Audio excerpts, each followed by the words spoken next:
This is a very special episode meant to be shared with anyone who struggles with fully accepting and affirming their lesbian, gay, bisexual, or transgender child or loved one. This is a love letter from my heart to yours.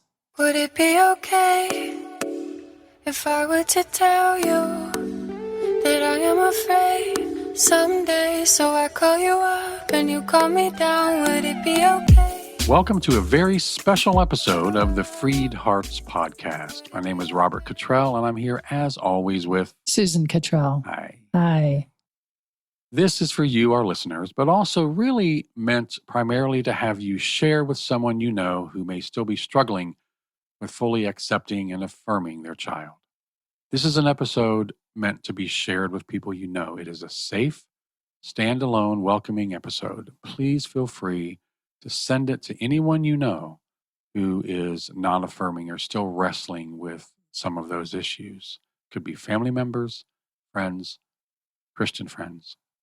We have a very special message for them today. My friend, you are a lovely soul. You pour out the love of Jesus to strangers and those in pain. The sweet aroma of Christ is around you and inspires hope to the hopeless. But your attitude and repulsion for lesbian, gay, bisexual, and transgender people does not suit you. It doesn't fit the compassion you otherwise exude, compassion that comes from the pit of pain and despair. You help teach me so much not to judge others, saying, we haven't walked in their shoes. You should know that, having walked the lonely road and been kicked and condemned and treated harshly. Have you forgotten all that? Has some dementia erased that hard-earned empathy and shoved you sharply onto the judge's bench? Your repugnance to the gay community goes against the very nature of Jesus, so present in you in many other ways. It is a dark, hard spot that overshadows the love you've lived from.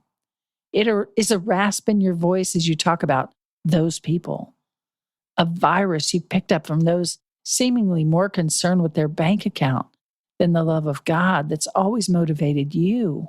Your aversion to these people you've never even met adds sad lines to your face and erases your joy. Your meanness when you talk about them is a little frightening.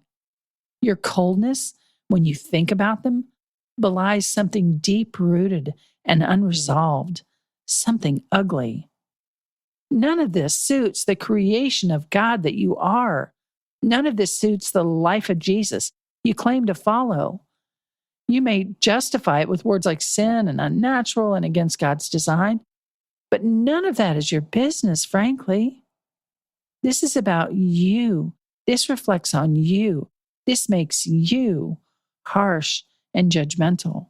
This is you closing off the flow of God, of God's love for those who you decided aren't worthy.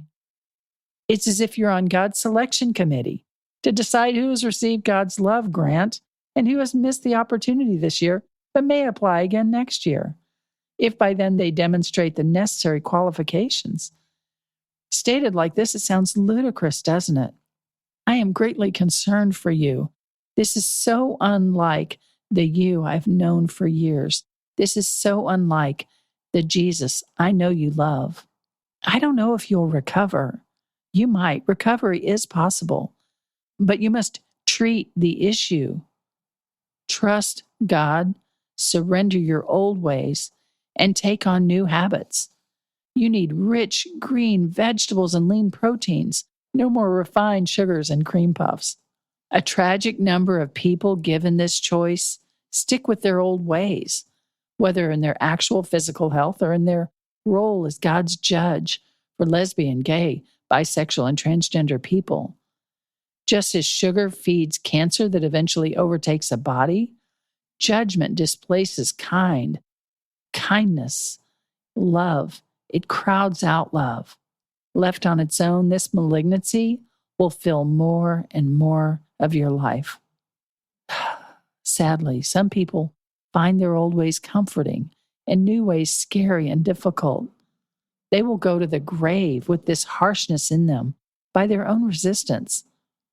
Only you can choose, my beloved friend. I miss you. I miss the way you used to live. I miss the way you used to love.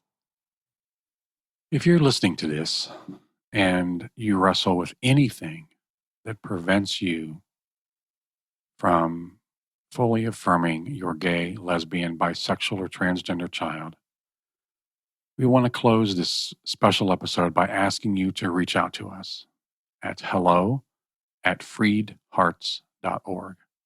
Just send us an email, and it's hello@freedhearts.org. You are not alone. You are not alone, and we will go on this journey with you. Hear me now. God's got this.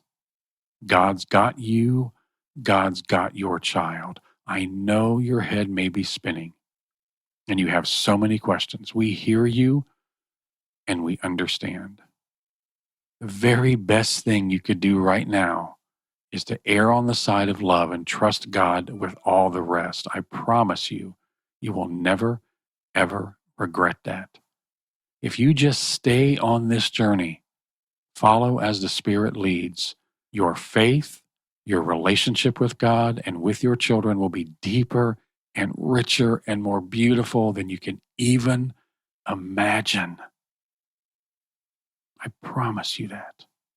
Please, please do connect with us at freedhearts.org. And remember, you and your precious child are beloved. Thanks for listening. Would it be okay if I were to tell you that I am afraid someday, so I call you up and you call me down? Would it be okay? You've been listening to the Freed Hearts podcast.